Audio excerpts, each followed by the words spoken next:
اعوذ باللہ من الشیطان الرجیم بسم اللہ الرحمن الرحیم۔ MS نیوز HD5 کی ناظرین السلام علیکم۔ امید ہے کہ آپ لوگ سب خیریت سے ہوں گے۔ آج کا جو ہمارا مین ٹاپک ہے وہ ہے کہ جسٹس جمال مندوخیل کو پاکستانی قوم کا سخت رد عمل اور شدید رد عمل۔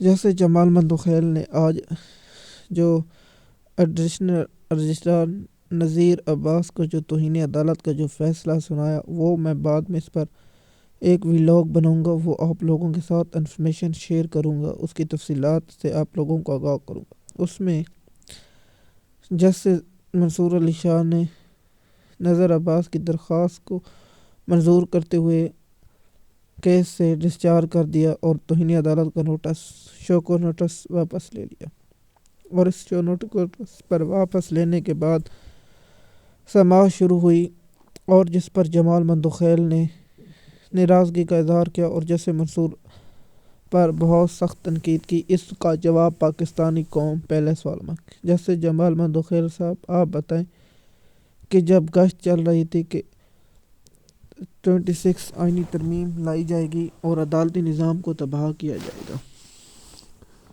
مجھے یہ بتائیں اینی بینچ نے اب تک پاکستانی قوم کے لیے کون سا ایسا کام کیا ہے جو پاکستانی قوم کے مفاد میں ہو؟ اینی بینچ نے پاکستان کا سویلین کا ملٹری ٹرائل کا فیصلہ دیا ہے۔ اینی بینچ نے کوئی ایسا فیصلہ نہیں دیا جس سے پاکستانی قوم کا فائدہ۔ اینی بینچ نے نہ الیکشن کے بارے میں نوٹس لیا ہے، نہ جو الیکشن میں دھاندلی اس پہ نوٹس لیا ہے۔ جو جبری گمشدگی ہیں ان پر آپ تو بلوچستان سے تعلق رکھتے ہیں، اور جو بلوچستان کے حالات ہیں وہ آپ کے سامنے ہیں، لیکن افسوس ہے کہ آپ نے نہ بلوچستان کے لاپتہ افرادوں کے لیے نہ کچھ کیا ہے، نہ آپ کچھ کر رہے ہیں۔ تم سے پہلے بھی قاضی فیضی صاحب اب لاپتہ ہو چکے ہیں، جو ایسے اس کے جو سیکٹری ہیں وہ کہتے ہیں کہ فرعون چلا گیا اور فرعون غائب ہے، میں تو پاکستان میں موجود ہوں، وہ فرعون پاکستان میں موجود نہیں ہے۔ دیکھیے، جیسے جمال مندوخیل نے ریمارکس دیتے ہوئے کہا کہ میں خوشی سے تو نہیں بیٹھا، ہمیں کوئی مراد نہیں مل رہے، ہم ایک اینی بینچ میں بیٹھتے ہیں، پھر آپ اینی بینچ سے معذرت کر لینا، آپ الگ بینچ میں، آپ کو کسی نے بنایا، آپ نے کسی کے مفاد کے لیے کام رہا، کیا آپ پاکستانی قوم کو بے وقوف سمجھتے ہیں؟ 63A کا فیصلہ دے کر جو ریمارکس دیے آپ نے کہ یہ فیصلہ اب PTI کے وکیلوں کو اچھا نہیں ہو اور نون لیگ کے ہاتھ دیا، اور لوگوں کو اغوا کرنے میں، لوگوں کو تشدد کرنے میں، لوگوں کے ساتھ ظلم ستم، ہر جو ظلم کیا گیا اس کو جسٹس جمال مندوخیل نے کہا کہ ہوتا رہے، اب فیصلہ دیتے تو بعد میں دے دیتے، لیکن افسوس ہے کہ قاضی فیضی صاحب کے ساتھ مل کر جمال مندوخیل صاحب نے وہ کھیل کھیلا۔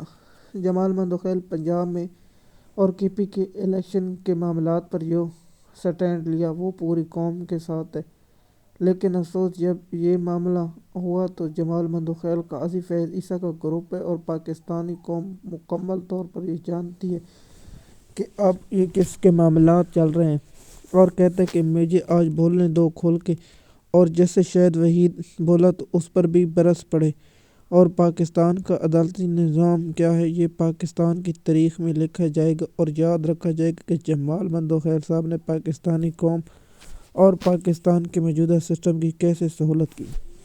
جمال مندوخیل صاحب سے یہ درخواست ہے کہ نون لیگ 17 سیٹیں جیتنے والی جماعت کیسے آئینی ترمیم کر سکتی ہے؟ پورا پاکستان کہتا ہے کہ 17 نون لیگ کے خود لوگ یہ کہتے ہیں کہ مسلم لیگ 17 سیٹیں جیتی اور 17 سے زیادہ سیٹیں نہیں جیتی، اور اسے حکومت دی گئی، اور اس کی جو شیطانی ترمیم کی اس کی بدولت آئینی بینچ بنایا گیا۔ جیسے جمال مندوخیل صاحب، آپ بتائیں نا، آپ کو آئینی بینچ میں کس نے شامل کیا؟ نہ اختر مین اللہ صاحب کو، نہ دیگر ججوں کو، نہ دو جو سینئر موجود ہیں ان کو شامل، نہ چیف جسٹس بنایا گیا ہے۔